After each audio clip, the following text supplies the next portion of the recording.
అందరికీ నమస్కారం. గౌరవ ముఖ్యమంత్రి నారా చంద్రబాబు నాయుడు గారి సారథ్యంలో అకుంఠిత దీక్షతో, నిజంగా చెప్పాలంటే ఒక ఉక్కు సంకల్పంతో, అదేవిధంగా మన గౌరవ ఉప ముఖ్యమంత్రి పవన్ కళ్యాణ్ గారి సహాయ సహకారాలతో, అతి ముఖ్యంగా గౌరవ మంత్రివర్యులు నారా లోకేష్ గారి చొరవతో ఈ రోజు ఆంధ్రప్రదేశ్ లోనే అభివృద్ధికి సూచికగా నక్కపల్లి మండలంలో ఈ రోజు ఆర్సిలార్ మిట్టల్, అదేవిధంగా నిప్పాన్ స్టీల్ సంయుక్త ఆధ్వర్యంలో ఒక భారీ స్టీల్ ఫ్యాక్టరీ ఈ రోజు ప్రారంభం కాబోతుంది. ఈ స్టీల్ ఫ్యాక్టరీకి సంబంధించి 23వ తారీఖున మధ్యాహ్నం 2 గంటలకి నక్కపల్లిలో భూమి పూజ కార్యక్రమం జరుగుతుంది. నిజంగా చెప్పాలంటే పాయకరావుపేట నియోజకవర్గ ఒక ఎమ్మెల్యేగా, ఒక హోంశాఖ మంత్రిగా నా అదృష్టం కింద భావిస్తున్నాను. ఎందుకంటే చాలా మంది పాయకరావుపేట చుట్టుపక్కల కాదు, రాష్ట్రంలోనే చాలా మంది యువతకి ఉపాధి అవకాశాలు కల్పించడంతో పాటు సుమారుగా 1,00,000 కోట్లు పైగా ఈ రోజు ఇక్కడ పెట్టుబడి పెట్టి దగ్గర మనకి పరోక్షంగా ప్రత్యక్షంగా 60,000 ఉద్యోగాలు కల్పించే దిశగా ఈ ఫ్యాక్టరీ శంకుస్థాపన జరగబోతుందని చెప్పడానికి కూడా చాలా గర్వంగా ఉంది, చాలా ఆనందంగా ఉంది. ఈ కార్యక్రమానికి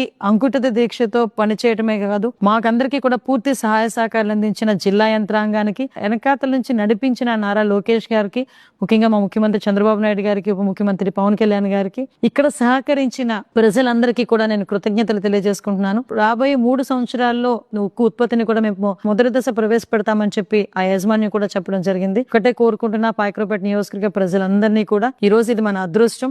ఇటువంటి ఒక చారిత్రాత్మక ఘట్టంలో మనందరం కూడా పాలు పంచుకోవాలి, మీరందరూ కూడా భాగస్వాములు అవ్వాలని నా వైపు నుంచి మీ ఇంటి ఆడపడుచుగా పాయకరావుపేట నియోజకవర్గ ప్రజలకే కాదు, రాష్ట్రంలో ఉన్న వాళ్ళకి, అదేవిధంగా ఉత్తరాంధ్రలో ఉన్న వాళ్ళందరికీ కూడా ఇదే నా ఆహ్వానం పలుకుతున్నా. మీరందరూ ఇక్కడికి వచ్చి భూమి పూజ కార్యక్రమాన్ని విజయవంతం చేయాలని మనస్ఫూర్తిగా కోరుకుంటున్నా. Thank you. జై హింద్.